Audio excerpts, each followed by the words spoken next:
नमो नमः। नमस्कार मेरे प्रिय मित्रों, आपका बहुत बहुत स्वागत है आपके अपने इस मंच सनातन ज्ञान गंगा में। मैं आचार्य मयंक शुक्ल। याज्ञिक वार्ता की यह अग्रिम श्रृंखला, कुछ व्यक्तियों का विशेष रूप से प्रश्न आया था कि हवन कुंड के निर्माण का आधार क्या है, हवन कुंड किस आधार पर निर्मित करें। बड़ा ही सुंदर प्रश्न था। इस पर विचार किया गया और इसके विषय में अनेक ग्रंथ अपने प्रमाण उपलब्ध करवाते हैं। चाहे वह अग्नि पुराण हो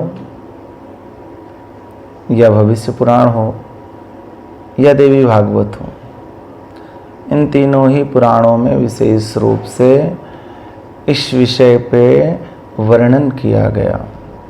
विशेष रूप से आज हम आपको बताएंगे कि यज्ञ कुंड कब और कितना बड़ा बनाना चाहिए।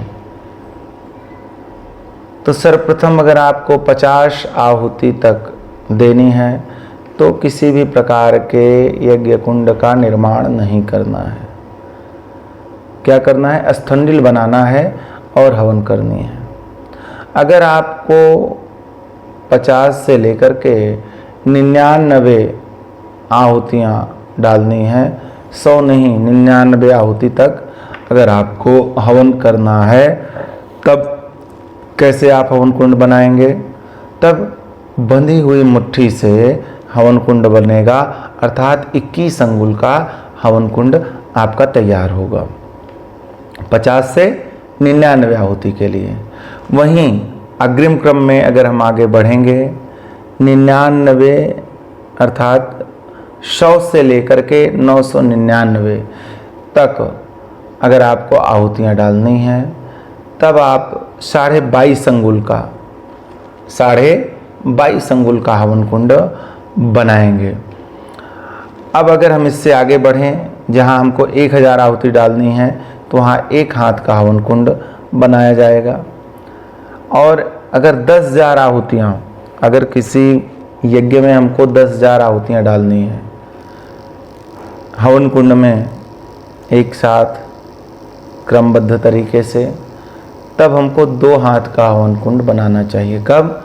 जब 10,000 आहुतियाँ हमको देना है तब 2 हाथ का हवन कुंड बनेगा। वहीं अगर हमको 1 लाख आहुतियाँ देना है तो उसके लिए 4 हाथ का हवन कुंड हो जाता है। और वहीं अगर हमको 10 लाख आहुतियाँ देनी हैं तो 6 हाथ के हवन कुंड का हम निर्माण करेंगे। और 8 हाथ के हवन कुंड का निर्माण 1 करोड़ आहुति के लिए होता है। यह विशेष रूप से शारदा तिलक तंत्रम में भी कहा गया कि 10 हस्तमिदं कुंडम कोटि होमे दृश्यते, अर्थात कहीं कहीं 10 हाथ का भी हवन कुंड वर्णन में आया। शारदा तिलक तंत्र में लिखा गया कि कोटि होम अर्थात 1 करोड़ हवन के लिए 10 हाथ का भी हवन कुंड हम बना सकते हैं। अब इसमें बड़ी बड़ी यज्ञों में क्या होता है कि हम डिवाइड कर देते हैं। 1 लाख आहुति के लिए अगर हमको 4 हाथ का हवन कुंड बनाना है तो हम 4 हवन कुंड, 4 कुंडीय यज्ञ कर देते हैं। या सभी कुंडों पे अलग अलग आहुति संख्या को निर्धारित करते हुए 1 हाथ के हवन कुंडों का निर्माण या 2 हाथ के हवन कुंडों को बनवा करके उस हिसाब से डिवाइड कर देते हैं, जिससे कि हवन कुंड अधिक हो जाते हैं और उसमें आहुति की संख्या एक सीमित मात्रा में हो जाती है। इससे आहुतियाँ भी संपन्न होती हैं और यज्ञ का भंग भी नहीं होता है। अगर हमको 1 लाख आहुति डालना है और हम 4 हाथ का हवन कुंड नहीं बना सकते हैं, तो 10,000 आहुति के लिए 2 हाथ का हवन कुंड होता है।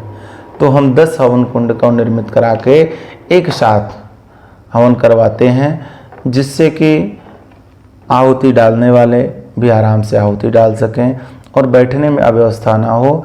इसीलिए बड़ी यज्ञों का आयोजन किया जाता है, जिसमें 100 कुंडीय, 108 कुंडीय या 1000 आठ कुंडीय हवन और यज्ञ कुंड, यज्ञ मंडप का निर्माण इसी आधार पर होता है।